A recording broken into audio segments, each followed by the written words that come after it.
அன்பானவர்களே, வாசிக்கப்பட்ட முதல் வாசகத்திலே ஆண்டவராகிய கடவுள், நானே என் மந்தையை தேடி போனேன், இனி யாருடைய உதவி எனக்கு தேவையில்லை. அதாவது, என்னுடைய மந்தையை நீங்கள் மேயுங்கள், என்னுடைய மந்தையை வழிநடத்துங்கள் என்று நான் பொறுப்பு கொடுத்தேன். ஆனால் அவர்கள் அதை சரிவர செய்யவில்லை. அவர்கள் தங்களை தாங்களே மேய்த்துக் கொண்டார்கள். இதைத்தான் எசேக்கியேல் ஆகமத்திலும் ஆண்டவர் கூறுகின்றார். வாசிக்கப்பட்ட நற்செய்தி வாசகத்துக்கு வந்தவர் என்று சொன்னால், ஆண்டவராகிய இயேசு கிறிஸ்து இரண்டு பேராக தன்னுடைய சீசர்களை அனுப்புகிறார். நீங்கள் ஓநாய்களுடைய ஆடுகளைப் போல உலகத்திற்கு சென்று நற்செய்தி அறிவியுங்கள், படைப்புக்கெல்லாம் நற்செய்தி அறிவியுங்கள், தந்தை மகன் தூய ஆவியின் பெயரால் எல்லோருக்கும் நீங்கள் திருமுழுக்கு கொடுங்கள், எல்லோரையும் என்னுடைய சீடர்களாக மாற்றி என்னிடத்திலே கொண்டு வாருங்கள் என்று ஆன்மாக்களை ஆதாயம் செய்த ஒரு பெரிய பொறுப்பை, ஒரு பணியை தன்னுடைய சீடர்களை நம்பி கொடுக்கிறார். போனவர்கள் எல்லாம் திரும்பி வந்தார்கள்.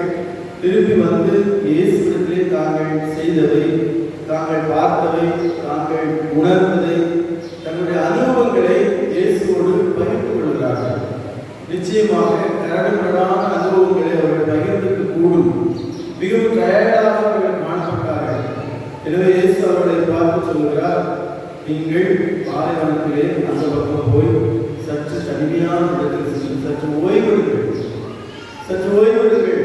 கொஞ்சம் அமைதியாக இருங்க என்று அவர்களை அனுப்பி வைக்கிறார்.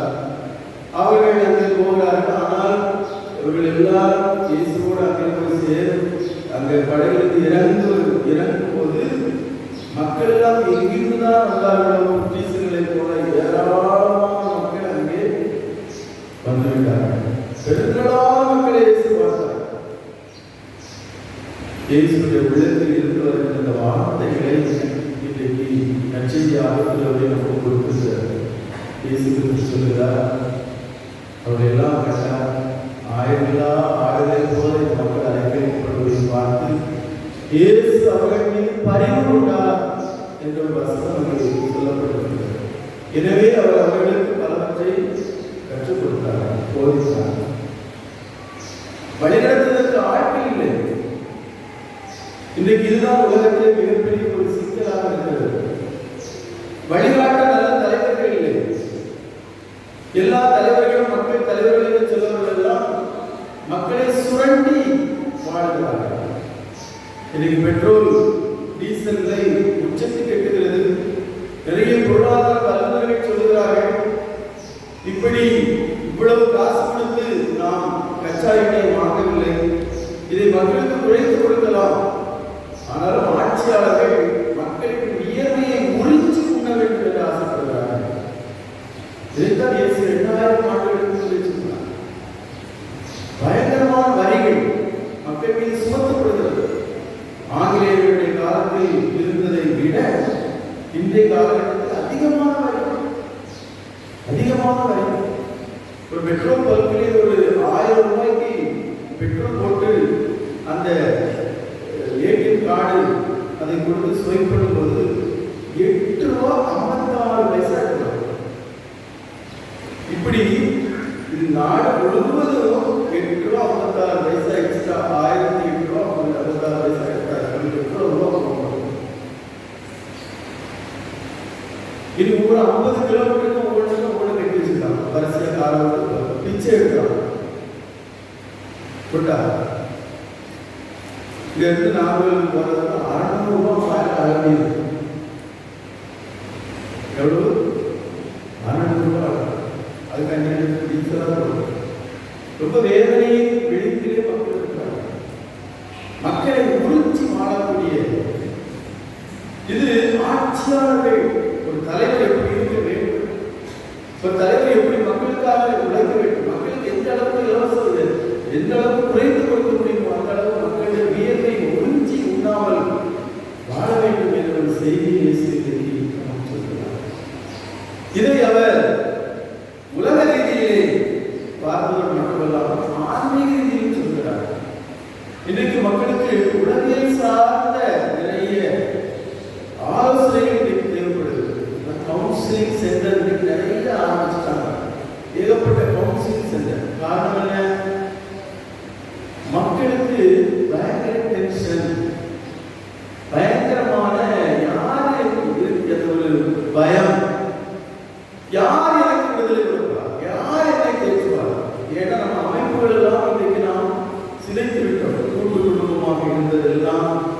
கூட்டு குடும்பம்னு சொன்னா ஒருத்தர் ஒரு வழிமுறை சொல்லுவாங்க.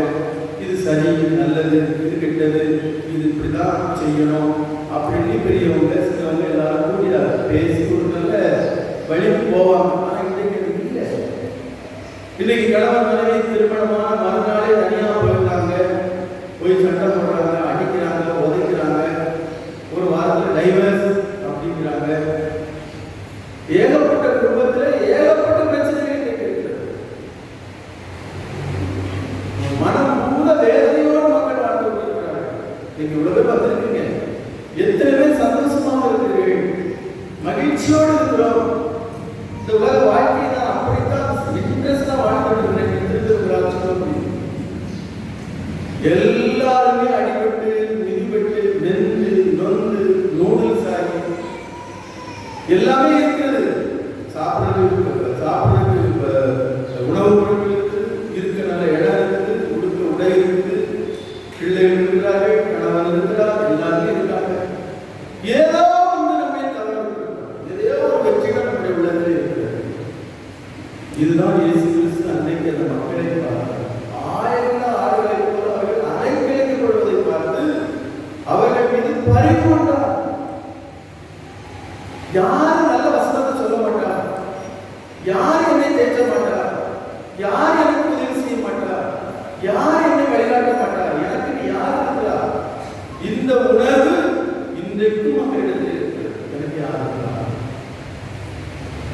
என் இவரை நம்ப முடியாது, என் குடும்பத்தில் இவரை நம்ப முடியாது, ஏன் பெற்ற தகப்பனையே நம்ப முடியாமல் வாழக்கூடிய இருக்கிறார், தாயே நம்ப முடியாமல் இருக்கிறார்.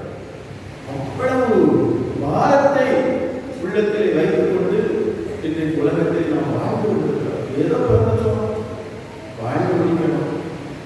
எப்படி பானத்தை தலைவிட்டா எடுக்க முடியாத அதுபோல ஏதோ இருந்து வாக்கப்பட்டு செய்யணும். வேற வழி இல்லை. இனி இருக்கிற கொஞ்ச நாள் இருக்கும், அடியோ இடியோ வாழ்ந்து போகும். இப்படித்தான் நிறைய பேர் ஒரு முடிவுக்கு வந்து வாழ்ந்து கொண்டிருக்கிறார்களே ஒழிய மகிழ்ச்சியாக இருக்கிறேன், சந்தோஷமாக இருக்கிறேன், மனைவி, பிள்ளைகள், குடும்பங்கள், கணவன், மனைவி எல்லாம் ரொம்ப ஹாப்பியா இருக்கணும். எல்லாம் வேற எப்படி இருக்கிறீங்க, நல்லா இருக்கேன், ஆனா நல்லா இருக்கேன் அப்படின்னு சொல்றதுலயே நம்ம புரிஞ்சுக்கணும். நல்லா இருக்கேன், ஏதோ இருக்கிறேன், ஏதோ ஒரு வீட்டில் வாழ்றேன், ஏதோ கருத்து இருக்கிறேன், இப்படி ஒரு விரக்தியான பதவிகள் தான் இன்றைக்கு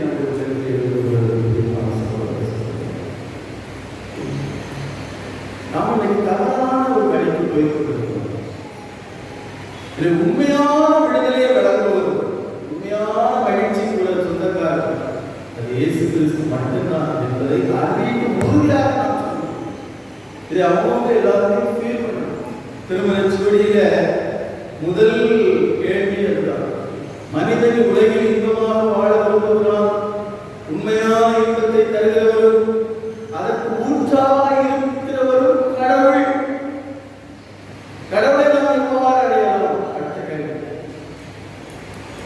உண்மையான இன்பத்தை தருகிறவரும் அதற்கு ஊற்றாக இருக்கிறவரும் கடவுள். இந்த உண்மையான இன்பம் எங்கே இருக்கிறது? கடவுளிடத்தில் தான் இருக்கிறது. இதைத்தான் இயேசு கிறிஸ்து யோவான் 14வது அதிகாரத்தில் சொல்கிறார், என் மகிழ்ச்சி உங்களில் இருக்கவும் உங்கள் மகிழ்ச்சி நிறைவு பெறவும் இவற்றை உங்களிடம் சொன்னேன். நான் உங்களை நேசிப்பது போல நீங்களும் ஒருவர் மற்றவரை நேசிப்பீர்கள். அப்பொழுதுதான் உங்கள் மகிழ்ச்சி நிறைவு பெறும். நாம் இந்த உலக மகிழ்ச்சியை பார்த்து பல நேரங்களில் இதுதான் நிரந்தரமான தப்பு கணக்கு போட்டு சில நேரங்கள் சரியாக மாட்டிக்கொள்கிறோம். ஒரு புது ட்ரெஸ் எடுக்கிறோம், ஒரு வீட்டில் ரொம்ப சந்தோஷம், எனக்கு எல்லாரும் போட்டுறாங்க, நல்லா இருக்கு, எவ்வளவு நேரம் மகிழ்ச்சி இருக்குது. பூசைக்கு போயிட்டு வந்தோம், பூசைக்கு போயிட்டு வந்து அக்கா வேலை வேகமாக சேலையை கலத்தி கட்டி போட்டா, அம்மா வேலை கேட்டா, ஏன் போவோம் நானும் சொல்லித்தராங்க. அங்கே போய் 5000 பட்டத்தில் எடுத்து வெட்டிட்டு போனா ஒருத்தி கூட நல்லா இருக்கு, எங்க இருக்கா, சூப்பரா இருக்கு, ஒருத்தி கூட சொல்லல கேட்க. நமக்கு அவ்வளோ மகிழ்ச்சியோடு கிடைக்க வரலாம், ரொம்ப சோகமாக இருக்கும். புதுசை மனைவிக்கு ரொம்ப ஆசையா நம்ம திருமண நாள் வரலாமா, ஆமாங்க சொல்லி அவளுக்கு நல்ல வெள்ளி கொலுசு, ஒரு நல்ல தங்காட்டி, ஒரு 3 பொண்ணுக்கு கஷ்டப்பட்டு வாங்கி கொடுக்கலாம். வாங்கி கொடுத்து ரொம்ப சந்தோஷமா எனக்கு பிரியாணி படிப்பு சிக்கன் வந்து அது எனக்கு ரொம்ப சந்தோஷமா சாப்பிட்றாங்க. சாப்பிட்டு மறுநாள் காலையிலாங்க ஒரு பெரிய செலவு வந்துருச்சு, எதிர்பாராத செலவு. எவ்வளோ எனக்கு ஒரு அட்டை போட்டு வச்சா அது வந்து எழுந்து எனக்கு போட்டு பிள்ளைங்க கேட்குது, அது வழி இல்லை, அதை வச்சுதான் ஆகணும். அல்லது நான் கிடைக்கிறது மகிழ்ச்சி போச்சு. இந்த உலக மகிழ்ச்சி கொஞ்ச நேரம். ஒரு பொண்ணெல்லாம் போடுறான், நாய் மாதிரி நாய் இருந்தாரு, அவன் எங்க போனா கல்யாணம் இப்படி சொல்ல போனாங்க. இவ்வளவு பாசம் இருக்காங்க. சில பேர் என்ன செய்யறாங்க, கல்யாணத்தை பண்ணி கொடுத்தாங்க, 3 வாரத்தில் என்ன செய்யலாம், அவன் நாய் கொடுத்த நீ சண்டை சச்சரவு அடிக்கடி ஒரே மகிழ்ச்சி. அவ்வளவுதான். நான் செத்தாலும் அவன்தான் சாப்பிடுவேன், எனக்கு அவன் தான் வேணும். இப்போ நீ 20 வருஷம் கட்டி காத்து காத்து படிக்க வச்சு என்னென்னலாம் கேட்க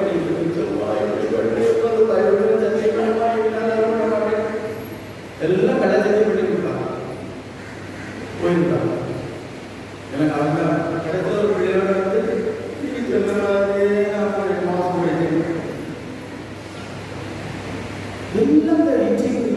சந்தோஷம், கொஞ்ச நேரம் சந்தோஷத்துக்காக வாழ்க்கையே இழந்தவங்க நிறைய இருக்காங்க. ஜெயிக்கலாமே பாருங்க, ஒரு நிமிடம் சபலம், ஒரு நிமிடம் சபலம், ஒரு நிமிஷம் என் கண்ணை மறைச்சிருச்சு, ஆசை என் கண்ணை மறைச்சிருச்சு, நாமும் என் கண்ணை மறைச்சிருச்சு, நாமும் எனக்கு ஏறிச்சு. ஆனால் இந்த பாவத்தை சேமிச்சு அன்பாக இயேசுவோடு இருந்தோம் என்று சொன்னார்களா, இயேசுவோடு வாழ்ந்தோம் என்று சொன்னார்களா, இயேசு நம்மை வழிநடத்தினார்களா, இயேசுடைய விடுதலை, இயேசு நமக்கு விடுதலை தந்தார்களா, உலகத்தை நாம் வெற்றி கொள்ள முடியும். உலக இன்பங்கள், உலக நாட்டங்கள், இதிலெல்லாம் மீள முடியும். உண்மையான இன்பத்தை தருகிறவரும் அதற்கு ஊற்றாக இருக்கிறவரும் கடவுள். இதனுடைய வாழ்க்கையை நாம் என்னைக்கு கண்டுபிடிக்கிறோமோ அன்னைக்கு தான் நம்ம சந்தோஷமா இருக்க முடியும். அல்லாது பணம் தான் நமக்கு பெருசா இருக்கும், பதவி தான் பெருசா இருக்கும், சொத்து தான் பெருசா இருக்கும். 24 மணி நேரம் அதையே செஞ்சுட்டு இருப்போம். இந்த சொத்தை பிடிச்சிடணும், இந்த இதை வாங்கிடணும், இந்த மாதிரி கார் வாங்கணும், இந்த மாதிரி வீட்டை கட்டணும், இதிலேயே தான் கிடப்பாங்க வெளியே. ஒரு நாள் உட்கார்ந்து நல்ல முறையில் சாப்பாட்டை ரசிச்சு ருசிச்சு சாப்பிடணும். சில பேர் பார்க்க பழக்க வீட்டில் வந்துச்சா என்னத்தை வாழ தெரியாம வாழ்வது. எப்படி ஆண்டவரை முன்வச்சு வாழணும் தெரியாது. ஒரு ஜபம் கிடையாது, ஒரு தவம் கிடையாது, ஒரு வயல் கிடையாது, ஒரு குளம் கிடையாது, ஒரு பாவசையும் கிடையாது, ஒரு மண்ணு கிடையாது. மிருகங்களை போல வாழ்வது. துன்பம் வந்துச்சு அப்படின்னு சொன்னா துவண்டு போறோம், முடங்கி போயிடும், வாழ்க்கையை முடிஞ்சு போச்சுன்னு நினைக்கிறோம். சிலர் தூக்க மாட்டேங்கிறாங்க, சிலர் ரசிக்க படிச்சிடறாங்க, சிலர் ரயில பார்த்துறாங்க. உலகத்தில் நடக்குது. குடும்பமா சேர்ந்து சாப்பிடுறாங்க.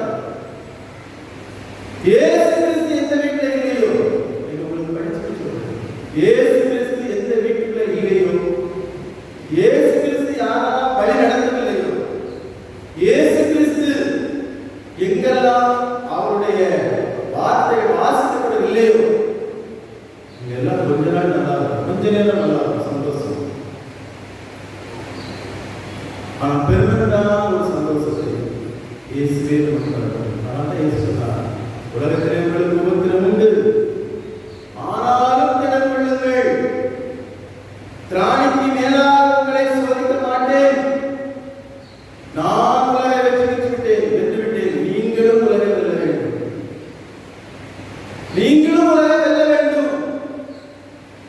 உலக ஆசாபாசங்கள், உலக இதெல்லாம் உங்களை மந்தைகளாகி உங்களுக்கு கொடுத்தார். இதுதான் இயேசு கிறிஸ்து சொன்னார். ஆயிரங்களா ஆடுகளை போல அவர்கள் நான் அலைக்கழிக்கப்பட்டதார் அவர்கள் மீது பரிவு கொண்டார். ஐயோ பாவம், இப்படி இருக்காங்களே. இன்றைக்கு இயேசு கிறிஸ்து நம்மை பார்த்து பரிவு எழுதுகிறாரா? அல்லது என் மகன் சூப்பர் கை, என் மகா நிச்சயமா அழகா வாழ்ந்து கொண்டிருக்கிறார், அவருக்கு நான் இன்னும் ஆசீர்வாதத்தை கொடுக்கணும், அவருக்கு இன்னும் ஆசீர்வாதத்தை கொடுக்கணும் அப்படின்னு ஆண்டவர் மக்களுக்கு கூறிப்படுகிறார். சிந்து பார்த்து சிறைப்படையில் நடைபெறுகிறார். எனவே அருமையான சகோதர சகோதரிகளே, இன்னைக்கு கிறிஸ்து வேண்டாம், உலகம் வேணும். மார்க் 5:11-17 வாசித்து பாருங்க. இயேசு கிறிஸ்து இடத்துக்கு ஒரு ஊருக்கு போறாரு. அங்கே ஒரு பேய் பிடித்த ஒரு மனிதனை இயேசு சந்திக்கிறார். நீ யாரப்பான்னு கேட்கிறாரு. நாங்கள் ஒரு படையா இருக்கோம், அவங்களே ஞான். அப்ப அந்த பேய் கேட்குது, எங்களை ஓட்டுவதாக இருந்துச்சுன்னா அந்த பன்னி கூட்டத்தில் ஓட்டுங்க, நாங்கள் அந்த பன்னிகள் போய் குறைச்சிடுறோம் அப்படின்னு சொல்லுது. சரி போங்க அப்படின்ட்டாரு இயேசு கிறிஸ்து. போனா பன்னிகள் எல்லாம் மேற்கெடுத்த பன்னி சரணி பேய் வந்து என்ன செஞ்சு எல்லா பண்டிகையும் எங்க போச்சுது? எங்க? கடல்ல போச்சு. அந்த ஊர் மக்கள் எல்லாம் திரண்டு வந்து என்ன கேட்டாங்க தெரியுமா? இயேசு பார்த்து, தயவு செய்து ஊர் விட்டு போயிடும், எங்களுக்கு பண்டி தான் முக்கியம், என்ன முக்கியம் இல்ல, எங்களுக்கு எங்களுக்கு நீ முக்கியம் இல்ல, யார் முக்கியம்? பண்டி தான் முக்கியம். இயேசு அறிந்த இயேசு வேண்டாம். இன்னைக்கு நிறைய பேர் இருக்காங்க, கோயில் வேண்டாம், இதுக்கு நான் வந்து கடவுள் முக்கியம், 6 மணிக்கு தரணும்.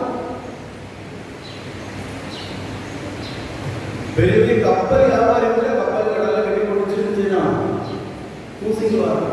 1.5 வட்டி கிடையாது மாட்டான். பெரிய யாரும் நான் பழைய அடைக்காலத்தில் இருந்தேன். அப்போ இந்த நிறைய காரியங்கள் செய்யறது அங்கே நிறைய பேர் வெளியூர்ல தான் இருக்காங்க. நம்ம ஒரு மாதிரி எல்லாரும் இங்கே கிடையாது. எல்லாம் ஈரோடு, இந்த சென்னை, அந்த பக்கம் சேலம், மாநகரம் தான் இருப்பாங்க. அப்போ போகும்போது ஒரு ஃபேமிலியை கேட்டேன், நீங்கள் கோயில் போவீங்களா? ஒரு பெட்டிக்கிட்ட வச்சுக்கிறாரு, கோயில் போவீங்களா? அது இப்போ 3 பஸ் யாரு போகணும், அதான் ஒரு நாளைக்கு வரங்களா 10-9 நாள் ஃபுல்லாக பூசு பார்ப்போம்.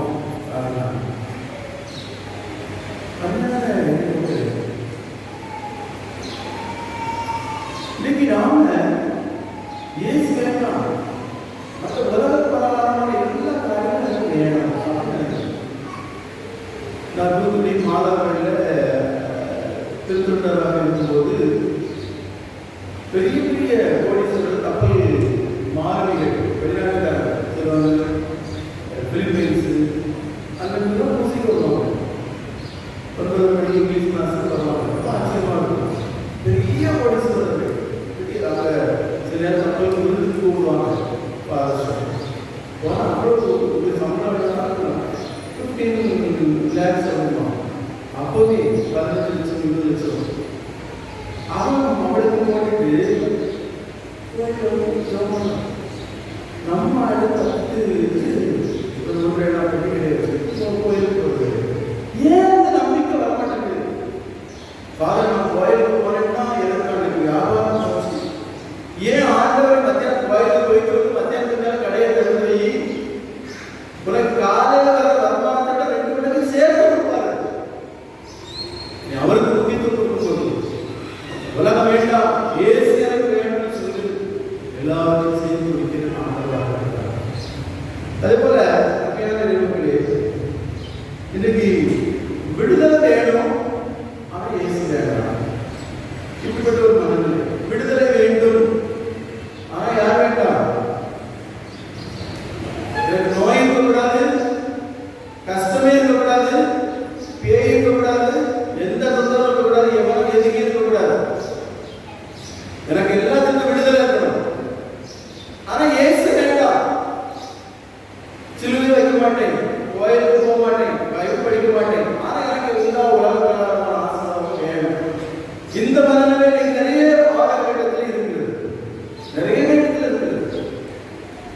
உலக பிரகாரம் எல்லாம் வேணும். ஏசப்பா வேணும். ஏசப்பாவை தான் சொல்றது நினைக்கிறாங்க. அதே மாதிரி இன்னைக்கு நாம பார்க்கிறோம், இறை சாயம் மனித சாயம், மிருக சாயம், இறை சாயம், மிருக சாயம். இறை சாயம் இயேசு கிறிஸ்துவின் சாயம். கடவுள் மனிதனை தொடக்கத்தில் படைக்கும் போது ஆணுமாக படைத்தார். தன்னுடைய பாவனையை தன்னுடைய சாயலை உருவாக்கினார். இன்னைக்கு நாம சாயலை இழந்து நிற்கிறோம். மிருக சாயல். சில காரியங்களை செய்யும் போது மனுஷன் செய்வா, மனுஷனா இருக்கிறது செய்வானா, இது மிருகம் கூட செய்யாத.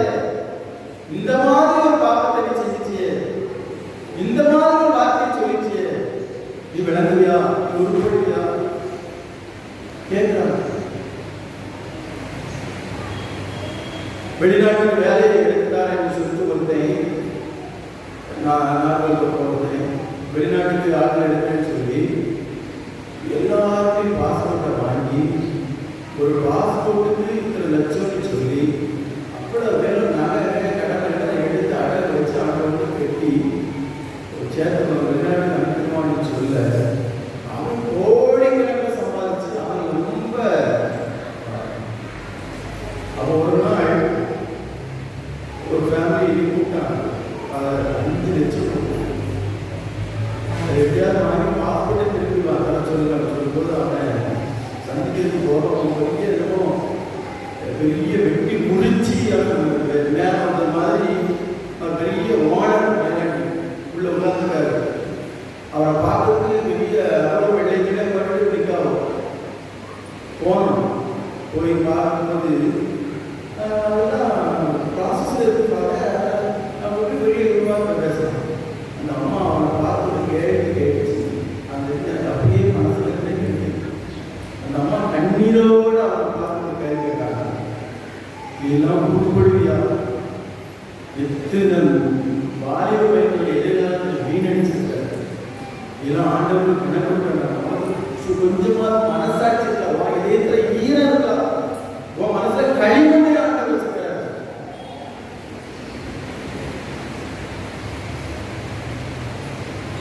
இப்படி கொஞ்சம் கூட இருக்கும் மிருகச்சாயல். அதை விட கேவலமாக சூழ்நிலை. காரணம் ஏசு இல்லை, ஏசு வேண்டாம். உலக ஆசீர்வாதம், உலக சந்தோஷம். சிலர் பூசை கொடுக்கும் போது கூட கொடுப்பாங்க. தெரிஞ்சு கொடுப்பாங்க, தெரிஞ்சு கொடுப்பாங்க. குடும்பம் சொல்லுங்க, நான் நினைச்ச காரியம் நடக்கணும். யார் நினைச்ச காரியம் நடக்கக்கூடாது? ஏசு எந்த காரியம் நினைச்சிருக்காரோ அதை நடக்கச்சு அப்படின்னு கிடையாது. நான் நினைச்ச காரியம் நினைச்ச காரியம் கை போடணும். அம்மா நினைச்ச உடனே அதை எழுதணும், சொல்லப்பட்டு தந்துடணும். அல்லாமல் இருக்குது. கடவுள் மாயதாக இருக்கிறார். பாடுறது நல்லா இருக்கு, கேட்கறது நல்லா இருக்கு. வாழ்க்கையில் நம்ம வாழ்ந்து காட்டுகிறோமா? வாழ்ந்து காட்டுகிறோமா?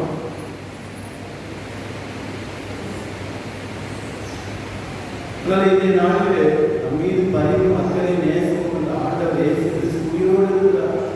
இந்த விசுவாசத்தை உங்களுக்கு எனக்கு வேணும். எனவே நம்முடைய ஜெபத்தை அதிகரிக்கணும், பரிவு வாசிப்பு அதிகரிக்கணும். ஆண்டவரே என்னை பாடி கொண்டதப்பா, எனக்கு நீர் விடுதலை தாரும்.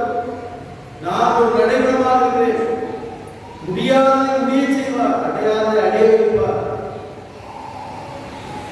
நிச்சயமா எத்தனை பேர் பிள்ளைகளுக்கு கண்ணீரோட கண்ணீர் ரெட்ட கண்ணீர் வடிக்கிறேன். என் பிள்ளை குடிக்கிறானே, என் பிள்ளை கஞ்சாய் சொல்றானே, என் பிள்ளை இப்படி சம்பாத்தியத்தெல்லாம் வீணாகுறானே, என் பிள்ளை என்னைக்கு தான் ஒரு குடும்பத்தில் இவருக்கு ஒரு கல்யாணம் ஆயிடுச்சுன்னு பார்த்து நானும் வேற பிள்ளை எடுத்து நானும் ஆயிடுச்சேன். எத்தனை பெற்றோர்கள் ரத்த கண்ணீர் வடிக்கிறீங்க அந்த பிள்ளைகளுக்காக. என்னைக்காவது முழங்கால படிக்கிறது மாதம் மன்றாடி இருக்கிறீர்களா? அதெல்லாம் செய்ய மாட்டாங்க. செய்ய மாட்டோம். பிறப்பின்னா முற்பகல் செய்ய தமப்பின்னா பிற்பகல் தாமே விளையும் சொல்லுவாங்க.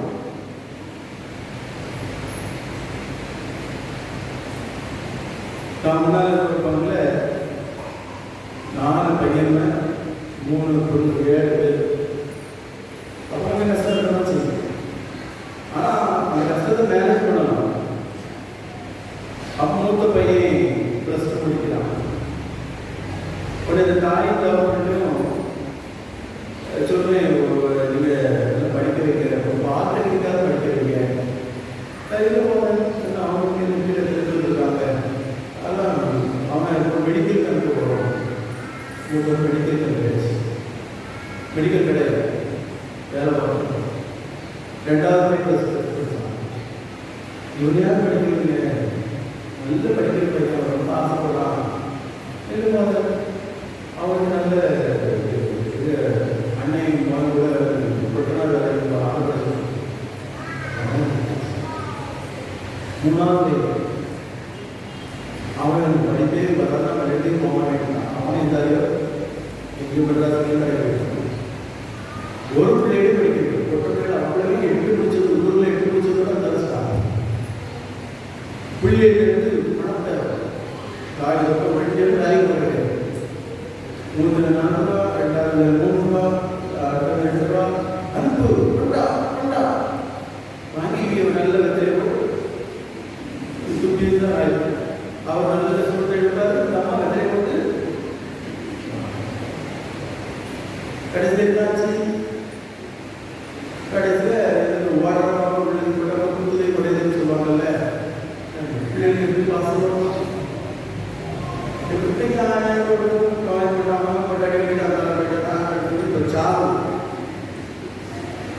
பிள்ளை வளர்க்க தெரியாம ஒரு பிள்ளையாவது ஒரு பிள்ளைய வளர்க்க நம்ம கஷ்டத்தை தெரிஞ்சுக்கணும். நிறைய பெற்றோர்கள் இருக்காங்க.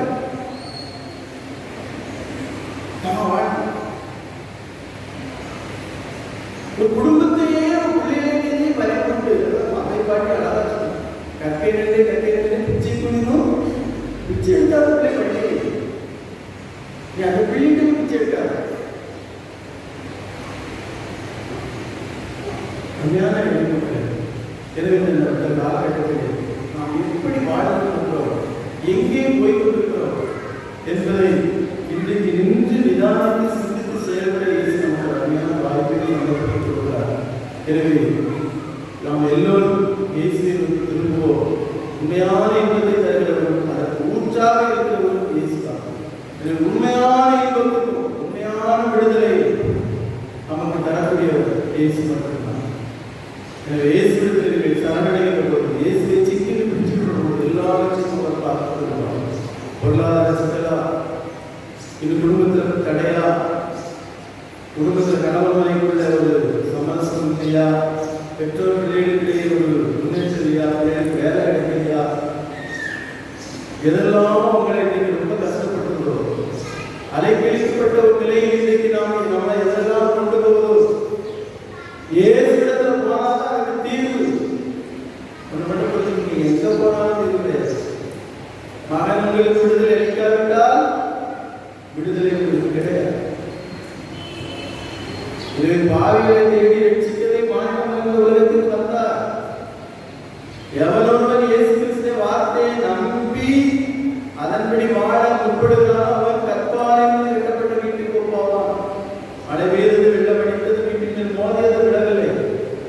இயேசுடைய வார்த்தைகளை உதாசனப்படுத்தி எனக்கு இயேசுவும் தெரியும், அப்பாவும் தெரியும் அப்படின்ற மாதிரி நிறைய வாழ்ந்துட்டு இருக்கிறோம். சாமியாக வேலையெல்லாம் அவன் எவ்வளவு படிச்சுவாரு, ஜபம் கழிச்சுவாரு அப்படின்ற ஒரு ரொம்ப லெத்தாச்சியாக இருந்து கொண்டிருக்கிறோம். அப்படிப்பட்ட ஒரு நிலை இருந்தால் மணல் மீது கட்டி அருகிலிக்கு ஒப்பாவார். மழை மீது வெள்ளம் அடித்தது, வீட்டிற்கு மோதியது, விழுந்தது. எனவே பாறை இயேசு கிறிஸ்து என்கிற பாறை மீது கட்டப்பட்ட வீடுகளாக மனிதர்களாக மாற திருப்பலியை தொடர்ந்து அருள்வேண்டி ஜெபிப்போம்.